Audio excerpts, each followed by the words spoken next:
Come and take a class at the Alteration.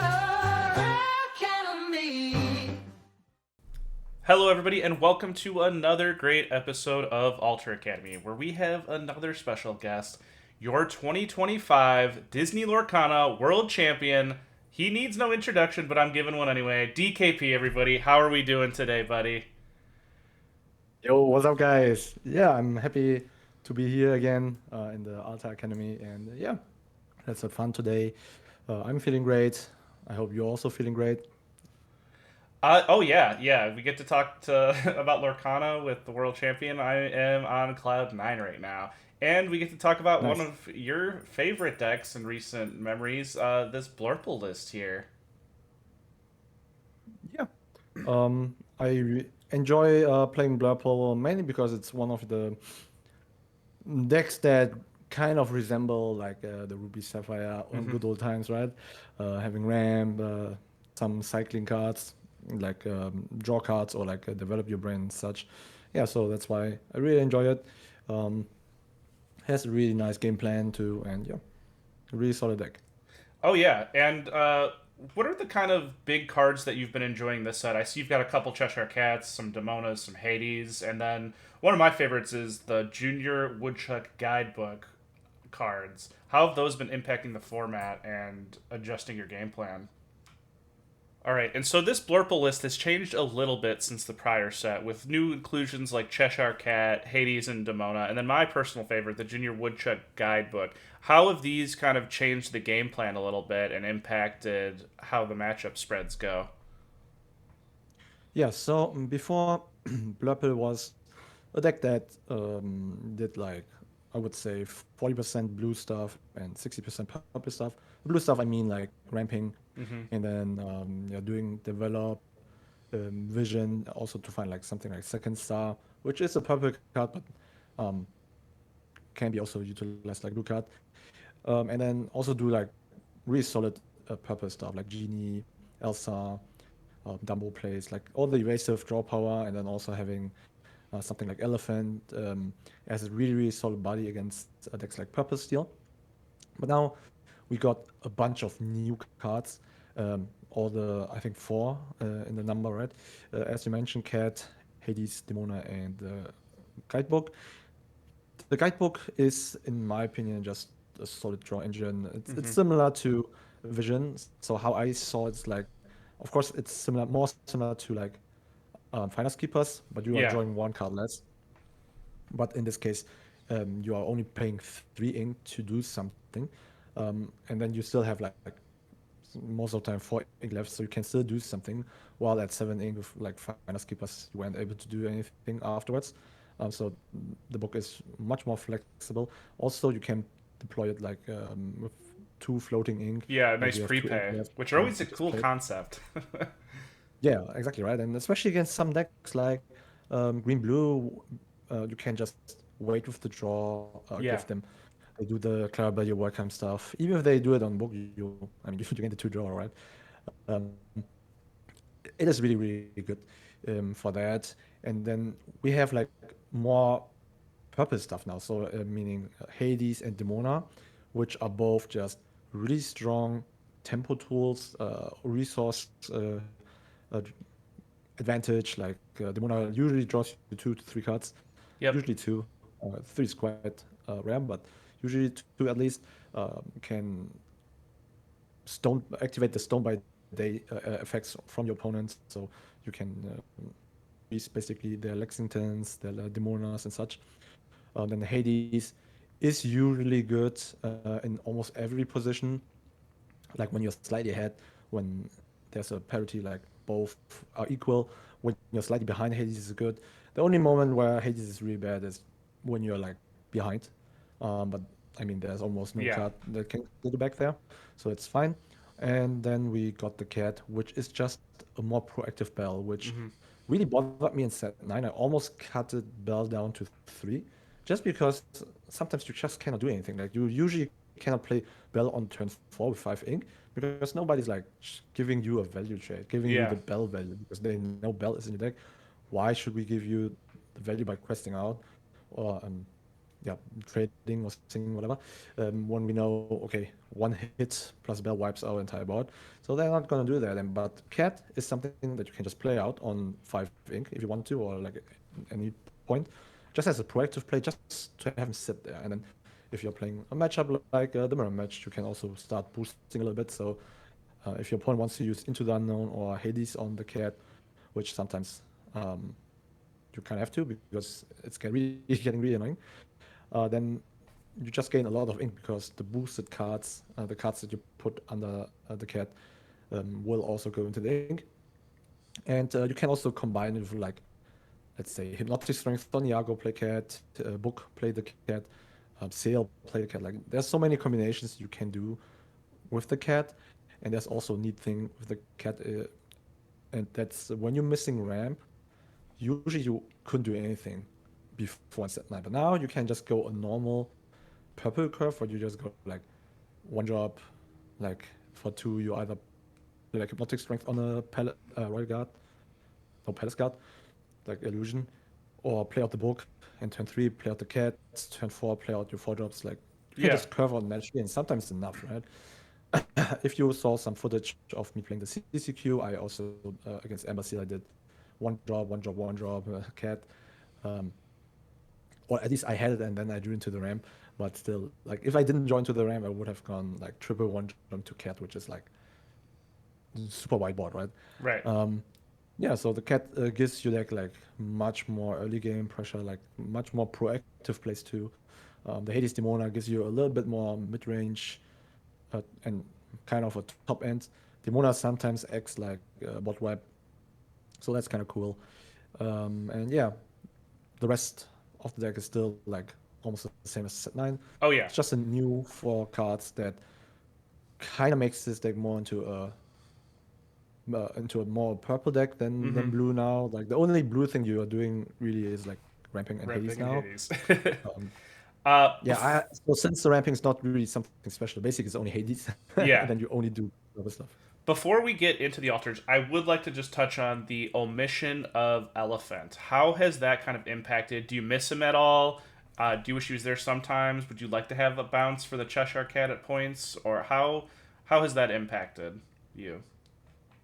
Yeah, so Elephant in general was being played for Purple Steel last format, set 9, because when you slam down the Elephant on board, like, what can your opponent do, right? The 1 drop is too weak, the 2 drop is too weak, they cannot strengthen it, the 3 drop were usually 3/3s, or like occasional 4/4 with like the Giant Cobra, which also really died fast to the Hypnotic Strength. So uh, it covered a lot, right? But now the issue is just Purple is running a 3/4 cat, a 4/4 Giant Cobra, um, Lexington 4/4. Like, you can see the pattern, right? You're It's right. all 4 willpower. Yeah, and now you have the 3 strength Elephant. That's not doing much to beat that. So that means the moment you're bouncing back, like, let's say Tipo, or even Rafiki, which is kind of bad, um, your Elephant is only checking the 1 and 2 drop, which the Rafiki already did, right? Did. Like, Yep. at least the 2 drop, right? Every 2 drop folds to Rafiki. So the Elephant wasn't really checking anything. You basically just lost board at that moment when you played him out. I'm not saying it's always bad, but it's just from Not as looking at the consistent, yeah. curve, looking at the stats, it's yeah, it's not great. Um, I still play him though from time to time. Like, I mean, this build particularly was just for the CCQ. It's not like that I'm not playing it, but I would treat Elephant now more as like a resource card. Like you said, sometimes bouncing cat, which to be honest I never did, but you can bounce back Hades too. You can bounce back Yeah. Demona, and what I do the most is actually bouncing back Hades against something like green blue when you were forced to use your Hades on Cloud Bell or something like that, right? And then the turn before they board wipe you, or you kind of expect the board wipe, you can just bounce back your Hades, because the most important thing after they Prince Philip wipe you is to remove the Prince Philip. Right. So they can erase you, because the rest you can deal with because they don't have evasive, but the Prince Philip has evasive 6/6. It's kind of big, hard to kill, so you want to hit that with Hades or Into the Unknown. So you're bouncing back, Hades is really good. But yeah, I mean, bouncing back cat probably happens in the mirror because the game goes long enough. But against everything else, they are kind of fast, and if you bounce back your cat, um, It's you might yeah, just lose too much tempo right. at that point. So, Well but said. it's possible if you want elephant.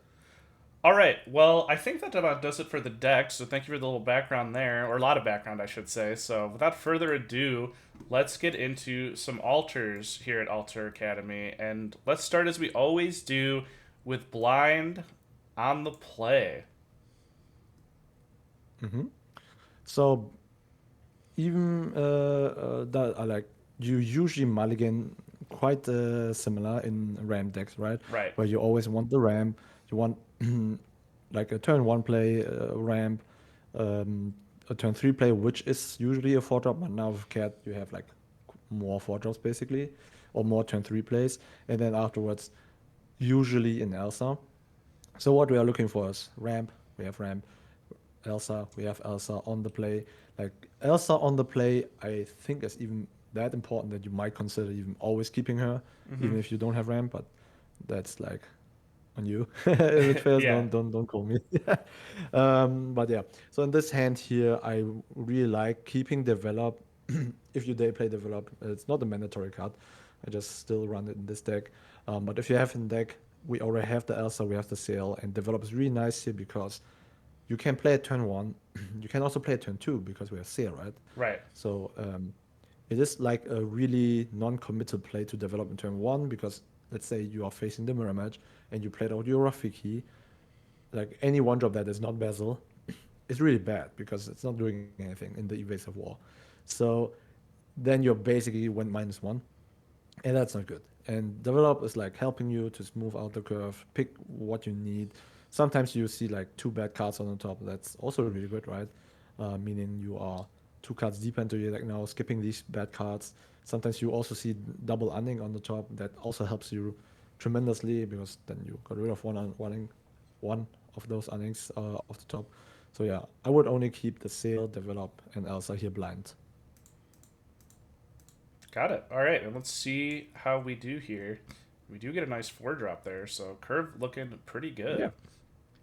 So this curve is like phenomenal. Um, we have basically the Sail, Genie, Elsa. That's like the good old standard on the play curve, right? You can also go Iago, which is much more riskier, of course, but it depends on the deck you're facing. You might get away with that. Um, Dumbo is also a really good play if you curve out like Genie, Elsa, Dumbo, draw two, because at that point you have six ink, right? So you draw two and then you go Hades next turn. Like this is a really good curve. Alternatively, you can also say, let's go Genie, Elsa, Elsa, and then Dumbo or not even Dumbo. Depends on what you're drawing. Like if this deck has so much draw, it doesn't really matter if you ink your Dumbo early or not. Yeah. In the long run, because like at some point you get your Hades, Demonas, books. Like you have so many draw cards that even inking now the first Dumbo doesn't really matter that much. Perfect. All right, let's go blind on the draw now. Okay, so blind on the draw is really interesting, especially if you don't have the ramp. The question now is like, what is your expectation of the meta? Like the meta shares of decks where you need a one drop on turn one, right? And which is basically almost everything besides mirror match. Yeah. um, so that means technically you need a one drop into almost everything, and even in the mirror match, like Basil is It's still insane. good. So even if you have no, huh? Oh yeah, I was laughing because yeah, Basil's very good in the mirror. Yeah. Yeah. So that means you can also just keep it because the one drop on one is quite important. Against the faster deck, usually Rafiki is better. So if I would have had Rafiki in this hand right now, zero ramp, I usually kept Rafiki, especially in the CCQ. I always kept Rafiki because there were so many aggro decks running around. Dogs, Purple Steel even, like on the draw. It just locks, they are two drop up. The two drop cannot quest. That saves you like 2 or 3 low in the end. So that's always great. So here I would probably just keep one Basil and Mulligan 7. Of course, if you say, like in this build, I only play 7 one drops. With 8 or more one drops, you can say, oh, let's full Mulligan, try to find the ramp.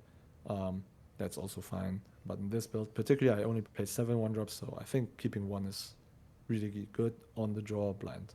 All right, and let's see if we are rewarded. We are, we get all of the 1-drops and some ramp, so not the worst. Hopefully we can Yeah, draw so in some here we better can stuff. also see something really interesting, right? Um, so we are drawing extra cards, so we can plan a little bit more. But technically, what's possible with this hand is you can actually play out every single drop plus double ram to Demona. So you could Demona turn 4, um, plus having like everything on board, like Yeah, or like I don't even know if you can play all 3 Rafiki, but you could have like double Rafiki Bezel, double ram to Demona basically, which allows you to technically draw like 3 cards. I don't hate it. Like you can also play a less risky, but like just looking at this hand, it is possible. Yeah, yeah, definitely an interesting one for sure. Okay, let's move on to probably the most popular deck of the format, Amethyst Steel on the play. First off, how do you like this matchup? Favored, unfavored? So in set 9, it was 50-50, even though people said Blurple was favored into Purple Steel. I think that was not true, especially testing a lot of like top tier Purple Steel players like Frank Carsten, Thiago, right? Usually it was always whoever went first.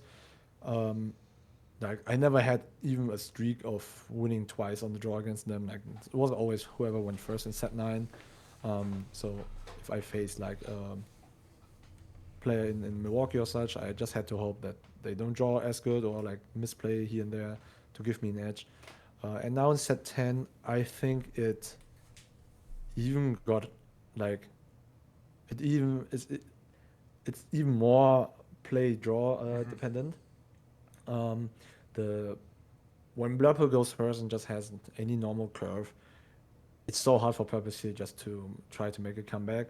Right. There are small niche things that can happen, when Iago sticking goes for both sides. Like if both sides are on the draw and can stick an Iago around because the other player don't have the out for Iago, then it is really hard to Yeah. to break out of that.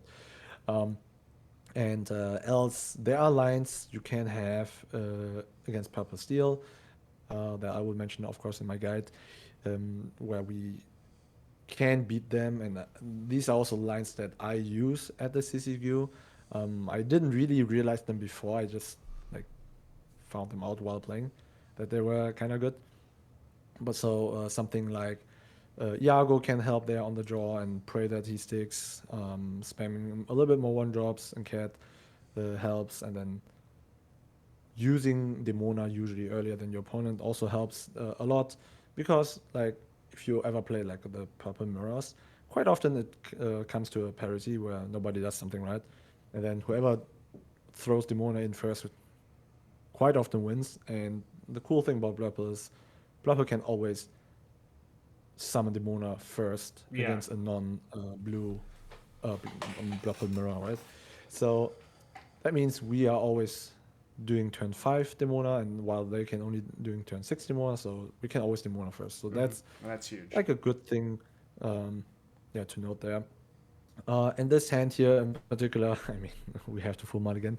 Yeah, Uh, yeah. All that moves into the easiest altar we have, so let's go ahead and see what we get here. No ramp, but no, sorry, I missed the Tivo. We do have ramp, so this hand's pretty good. Yeah, well, we had it's a solid hand. So I dream one in a nutshell. So we had 3 7-cost haste, drew into the 4th one, of course. So what we can do here as a curve, just looking at it, would be like 1-drop, turn 2 ramp, turn 3. Usually we should draw into any play because we play so many, right? We play, I think in this build we played 12 4-drops and then 2 cats. So that's like a lot, right? Right. 14 cards that you can hit before turn 3. That means you can like just hope to draw into that. And alternatively, you can just say, okay, I try to go like double 1-drop turn 3 and then Elsa and then Demona or something. Like you can play a little bit more, how would say it, more wasteful and more aggressively with your resources now, because like the moment you can develop a little bit more board, and then use the Mona to refill and also to exert the cards from your opponent that they try to save, like a hook or something, and you can value trade it down. That's when you like get the chance to win on the draw, right? So I mean, not having hitting the curve immediately is still fine, because you can just do that also. Got it. Okay, for the sake of time here, let's convert and start doing to on the draw only. So let's go into a Blurple mirror match on the draw here. Yeah, so you try your best just to gain as much advantage as possible, while hoping your opponent is just wasting as many resources as possible, like playing out um, cards that they shouldn't play out in such in some timings, like a Rafiki or something. For example, here you want a sale usually over a Tipo. So like develops Tipo is really good. Develop sale, sorry, is really good. There's one exception though, but you don't have to keep Tipo for that.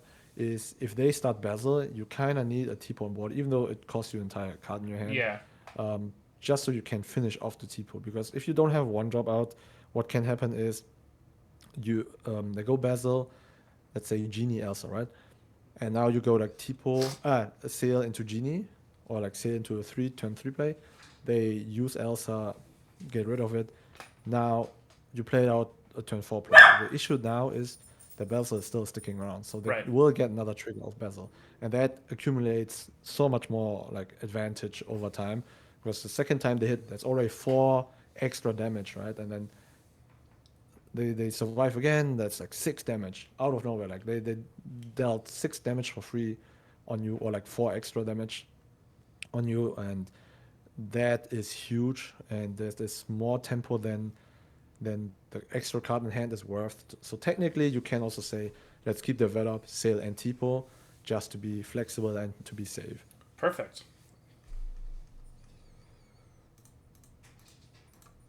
It's like this. Yeah. All right, and let's see how we do here. Yeah, the hand's not great, but Yeah. yeah, you have you will see a lot of cards because of develop and potentially sale and your extra draw on the draw. So yeah. Yeah. Okay, let's move into Ruby Amethyst on the draw now. How do you feel into this matchup? So Ruby Amethyst, I think, is a really favorable matchup, because whatever they do is not really bothering you.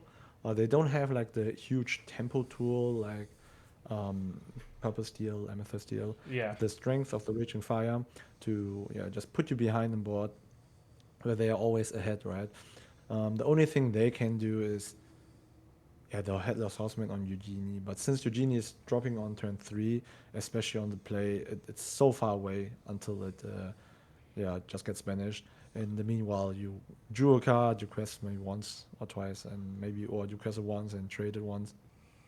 Like on the play, on the draw, not so much, but still, it's not that crazy when they hit your Genie, when your Genie drops turn 3 and not turn 4, especially since their Horseman also only has 2 willpower, so that's just not crazy strong.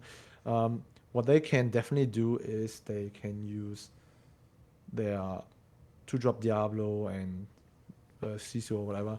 Like they can just turn sideways really fast, and to Yeah. combat that, we definitely need like a 1-drop. So we are looking for 1-drop. In this hand here, I really like the curve of having Tipo, Genie, Elsa. So I would mulligan the rest away so we can find a 1-drop just to combat the Diablo. Any 1-drop does it because we have Tipo. So Basil boosting Tipo can also take out Diablo. Yeah, so unfortunately we couldn't get anything else. Alternatively, you could have also mulliganed the Genie away, because technically, you don't want to risk drawing 2 Genies like now, but also you don't need the Genie on turn 3. You can also play whatever else on turn 3, and then Elsa, and then just punch. Yeah.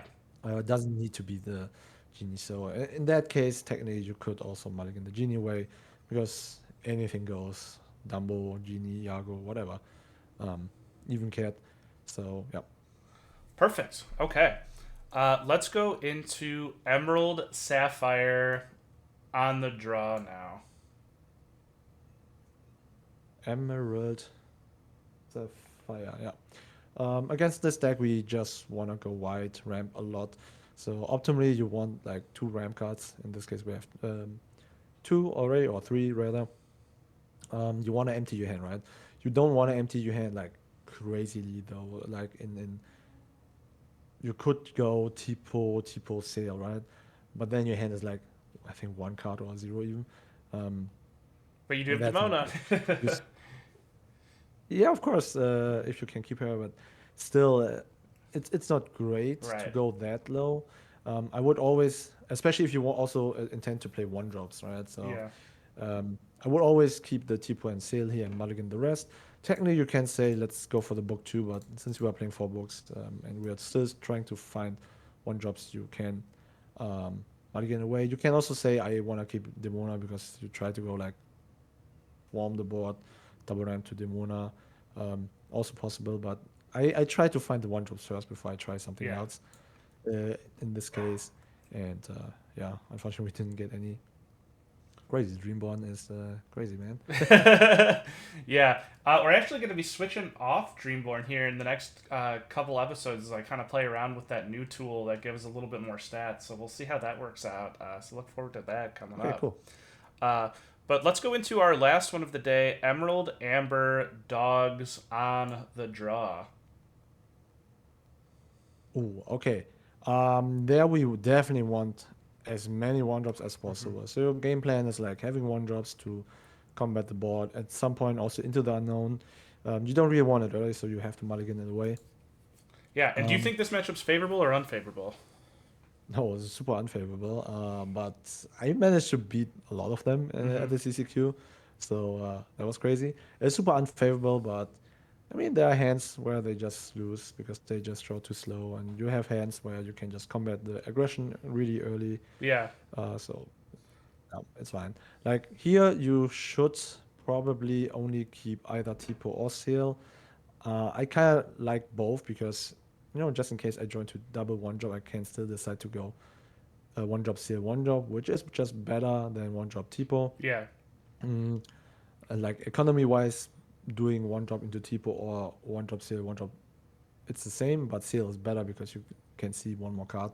Even though you need to ink it either way, but you just see more cards, so you can see more options. So I think I would keep both ramp cards here just to stay open. 5, mulligan 5 to find like at least 1-drop. I think it's fine, especially on the draw. You All get an right. extra draw, but you can also decide let's keep only 1 ramp card, which is also fine for me. Yeah, not too bad. Yeah, it's okay. If they start Daisy, we're probably Probably dead. dead, yeah. But when aren't you dead? Just hope they don't. Yeah. All right, Yeah, DKP. just hope they open something like nothing, like Bobby or something. Yeah. Yeah. Well, thank you for coming out here and doing another episode of Alter Academy. I really appreciate it. Before we get out of here, is there any shout-outs you want to make or plugs you want to do? Yeah, so I'm doing a Blurple guide. If you guys ever saw my Ruby Sapphire Shark build guide, it's really in depth. I have a lot of gameplay in there, commentated gameplay, what you need to do and stuff. It's get regularly updated, and yeah, it's coming out. Link will be in the description below, Yep. and I hope you will enjoy that guide. Awesome. All right, everybody. This has been another great episode of Alter Academy. We will see you again next week at the same time. See you then. Bye. Bye bye.